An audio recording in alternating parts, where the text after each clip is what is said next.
Hello, this is Shantae. Brown Sugar Talk under Black Unicorns. Discovering that I have sides. Y'all, look at this side. Why it looks so strange? It probably because my hair and everything. Anyway, so this is my left. So my left side is my good side, okay? Let's remember that. Let's remember that. So anyway, today I don't want my friends, the girlfriends that I had growing up to like think that I don't care about them. So the closest friends I had that were girls, like one of them, her name was Shamir. I hope you safe. I'm not trying to put you out there like don't be safe, okay? So anyway, Shamir, she was redhead, and they said at the White House at the end of the thing, and we could never go in nobody's house, but I've been there like once or twice, and it was long, but it ended up burning down or whatever. Um, she was like part of our crew too. And so she was like cool, like it's like she was like one of the first. Like I'm not, no, I'm gonna say when I was growing up, the girls that were around us, the women, all that different stuff, they were pretty cool. You know, like it was like we had like times where it was just us, and then we had times where we played with everybody and all the different stuff. So I guess it's different, you know, like they used to have to come down the street to pick me up from Shamir House. You know, like I love being over there. I love it. And it was like, because it was down at the bottom of the street.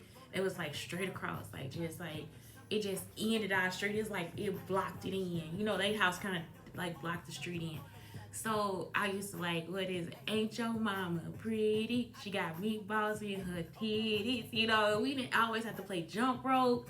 I mean, we just had so much fun. Like it, I don't know. It was like she is like, even though it was other people around, it's like as far as girls and how I relate to them, whatever. She is like being one of the best people I know. You know, it's like if I saw her today, what would she be doing?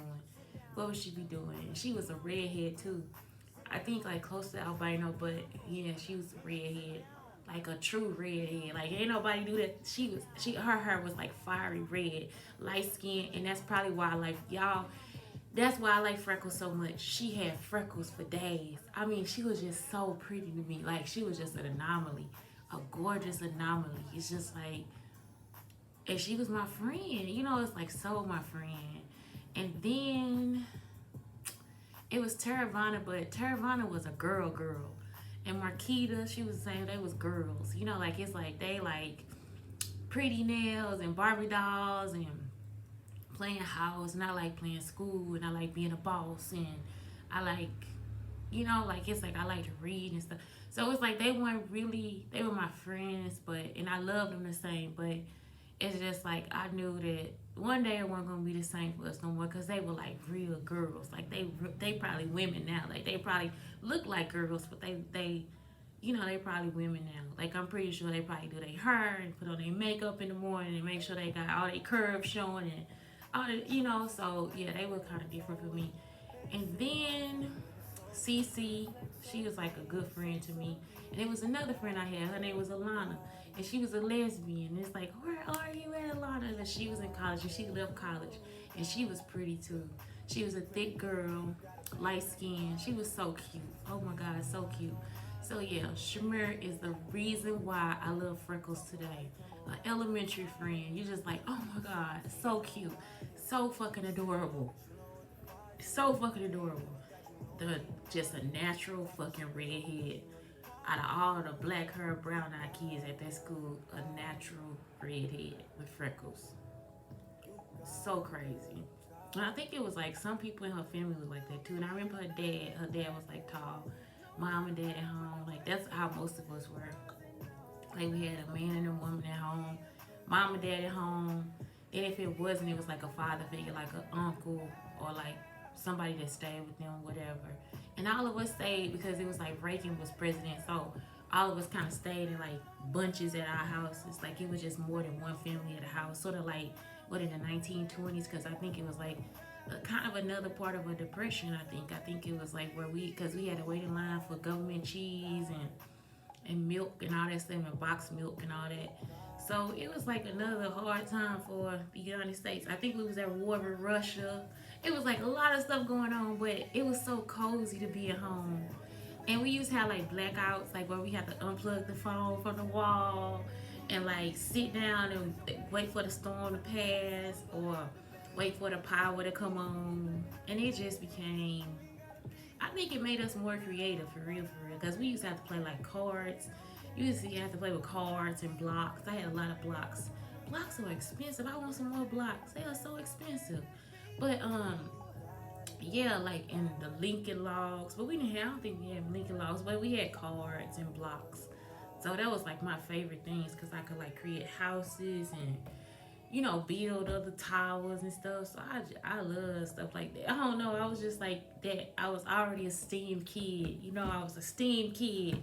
So anyway, yeah, I don't know. I used to like get all the math problems wrong in math books and stuff. So if your kids doing stuff like that, I think it's like I did not know I was good at math. I'm serious. Like it was no clue until I got to like take a test and they was just like and they placed me in algebra 1. I was like, what the fuck going on? I was in ninth grade in algebra 1. I'm like, who am I? You know what I'm saying? Like I did not know. I think like it wasn't imposter syndrome. It's just like I had played around with math facts so long, with math so long.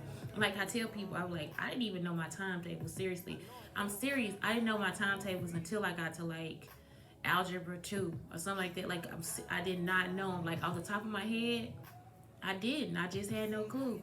And then one day it just like they just clicked like that. Um. So yeah, I was in honor, like I was in a higher math and all this different stuff, but I was interested in what I was doing too. So yeah, it's just like I don't know. Y'all have to, if your kids are playing around and they get it all wrong, don't even care. Cause I'm telling you, I used to get it all wrong. I used to have this game too, like where it started me in algebra and stuff. Like my dad bought it was like my first little computer, and I used to have to put these cartridges in there. And so then they're just like, I get all the shit. I got everything wrong. All geometry, I got all that shit wrong. Like I'm talking about completely wrong. And then all of a sudden one day, I'm in advanced math. I even tested out of math in college. Like I didn't even have to take math in college. So much so that when I went to grad school, I actually had to take a makeup math class, um, a bullshit math class for nothing.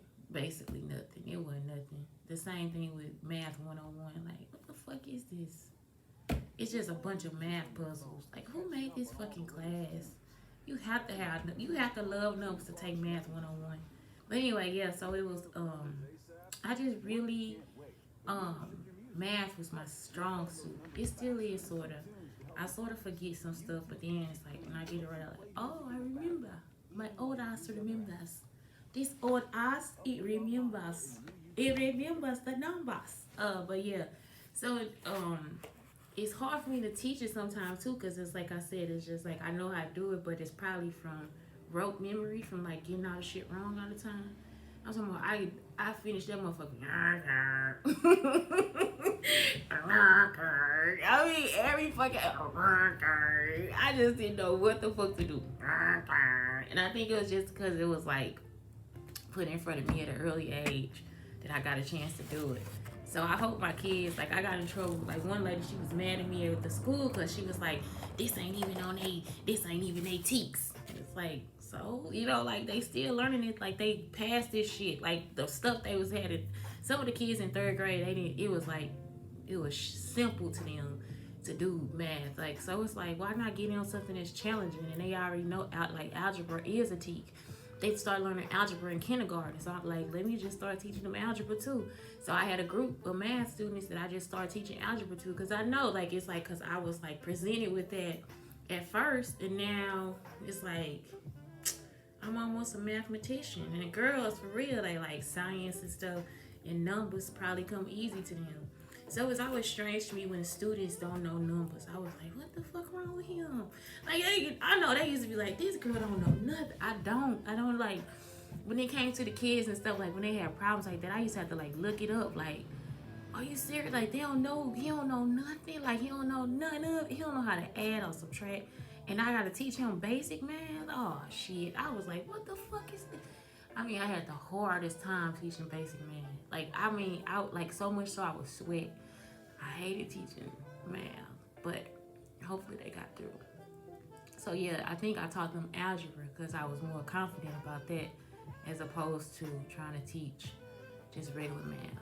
And I taught them the regular stuff. I just had them do extra math outside of that. And they learned easy. It was easy for them. They do their timetables. Some of them came in there from second grade knowing their timetables. And you mean to tell me you want me to start them off with place value? Let's get on some algebra. Thank you. So yeah, what else? That's it. I mean, today I was gonna talk about something else, but I forgot. I just learned this new word, Olericulture. Olericulture is from dictionary.com. Olericultur is when you grow plants and vegetables for home and market. I think that's good to know. We should use that word. It's a cute word too. Oleri. That's a nice word. That's a good word.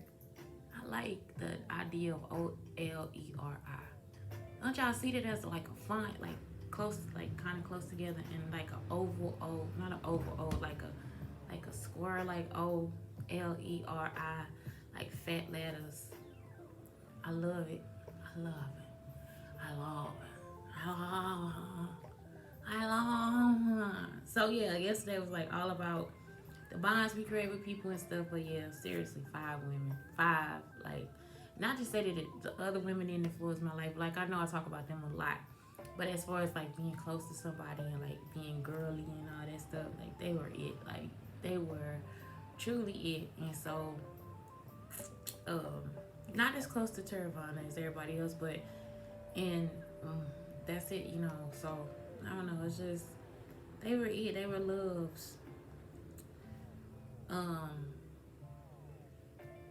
With CC being the greatest.